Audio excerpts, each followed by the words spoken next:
Assalamualaikum warahmatullahi wabarakatuh.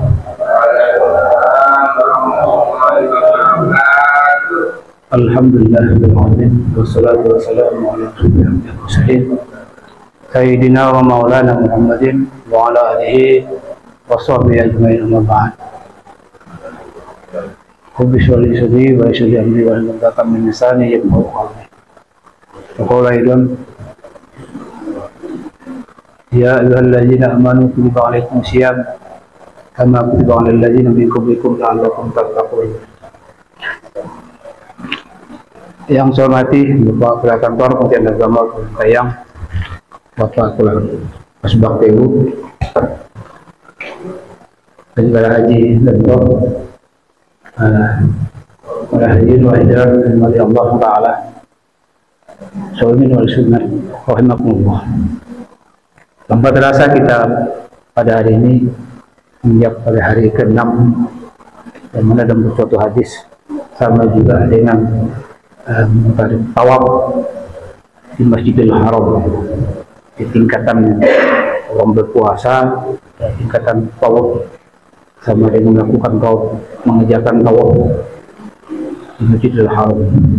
Baik, dalam kesempatan ini saya akan menyampaikan suatu sejarah yang juga pada saat peristiwa zaman dahulu, pada zaman Rasulullah SAW, yang mana ada seorang sahabat mengadu kepada Rasulullah SAW tentang pelaksanaan sholatnya, sholat pribadi, sholat waktu, sholat apa saja dilakukan, baik itu sunat dan segala macam. Yang mana pengaduan beliau, para sahabat itu ingin bertanya pada Rasulullah SAW. Pada suatu masa di dalam majelis Rasulullah SAW,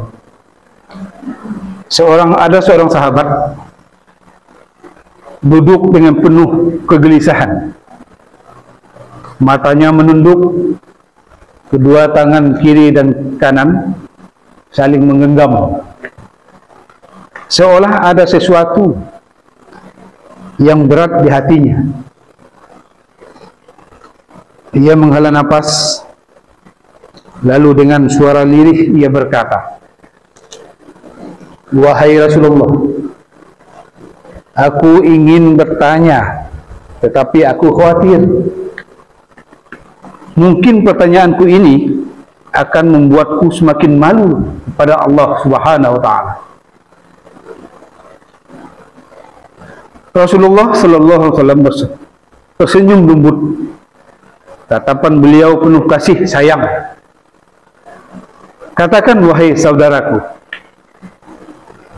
tidak ada pertanyaan yang membuat seseorang hina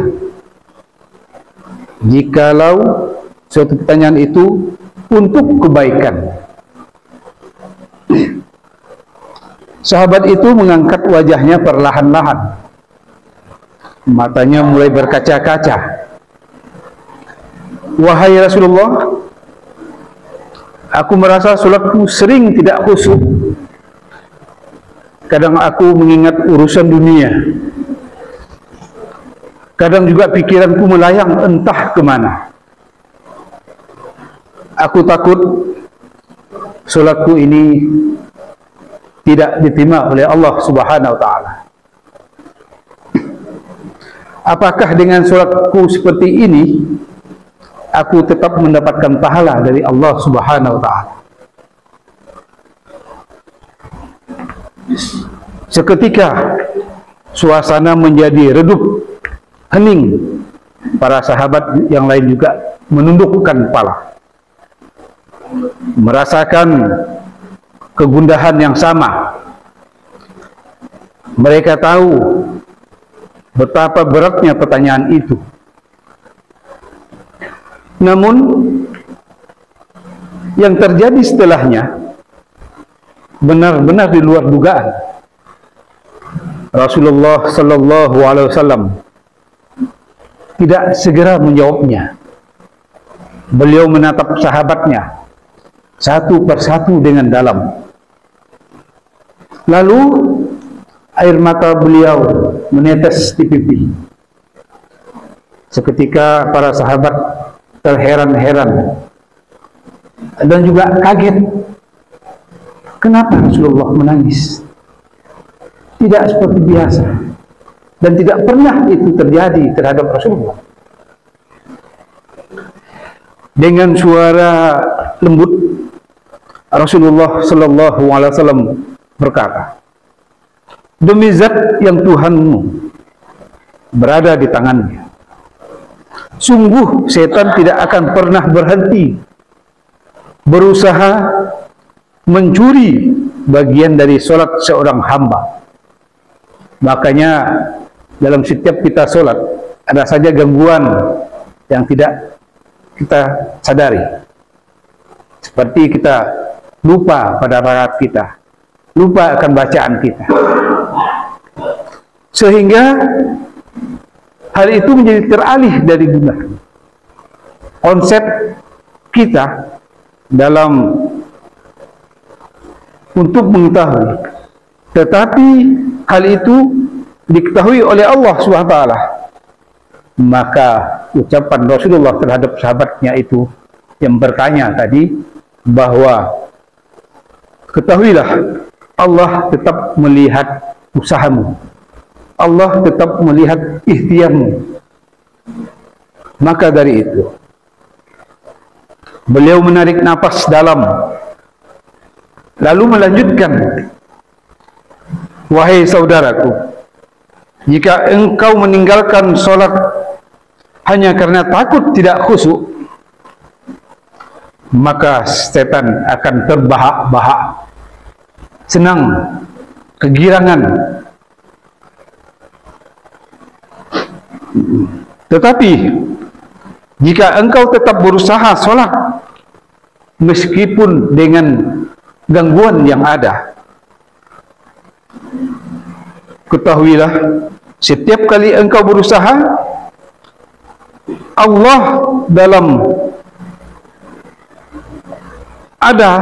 tetap ada di dalam jiwa kita, tetap melindungi kita. Ketahuilah semua itu, engkau berusaha kembali kepada Allah dalam sholatmu itu, saat itulah Allah menyambutmu.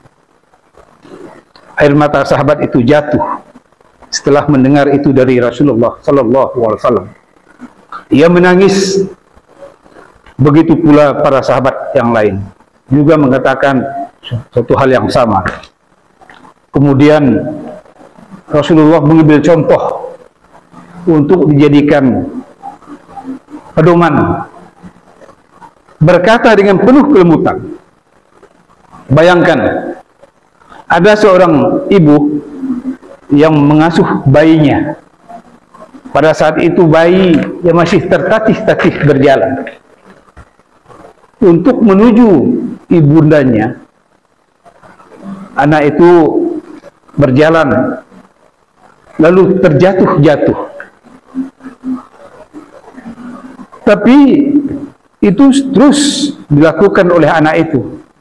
Apa kata sang ibu? Tidak akan dimarahkan anak yang jatuh itu. Kemudian justru ibu itu akan menghampirinya dan mengangkat dan mendekap erat. Itulah Allah. Ia lebih penyayang dari seorang ibu kepada anaknya. Selama engkau terus kembali, Allah akan selalu menerimamu. Sahabat itu menangis terisak-risak. Begitupun para sahabat lainnya. Betapa maha pengasihnya Allah, betapa luasnya rahmat Allah SWT. Dari itu, sahabat yang bertanya tadi tidak lagi putus asa dalam sholatnya. Ia tetap berusaha. Dan setiap kali pikirannya melayang, ia mengingat kata-kata yang telah dikatakan Rasulullah sallallahu alaihi wasallam. Setiap kali engkau berusaha kembali, saat itulah Allah menyebutmu. Itulah yang selalu terngiang-ngiang di telinga para sahabat. Maka dari itu, kita jemaah yang hadir di sini, mudah-mudahan Allah selalu memberi kesehatan pada kita semua, dan kita selalu istighfar dan selalu bertasbih, dan juga kita dianjurkan untuk selalu tadarusan untuk mengisi waktu-waktu kosong kita di saat bulan Ramadan ini. Ala bizikrillah tatminal qulub. Hanya pada mengingat Allah lah hati kita menjadi tenteram. Mungkin hanya itu saja dari saya akhiri dengan billahi taufiq wal hidayah. Assalamualaikum warahmatullahi wabarakatuh. Waalaikumsalam warahmatullahi wabarakatuh.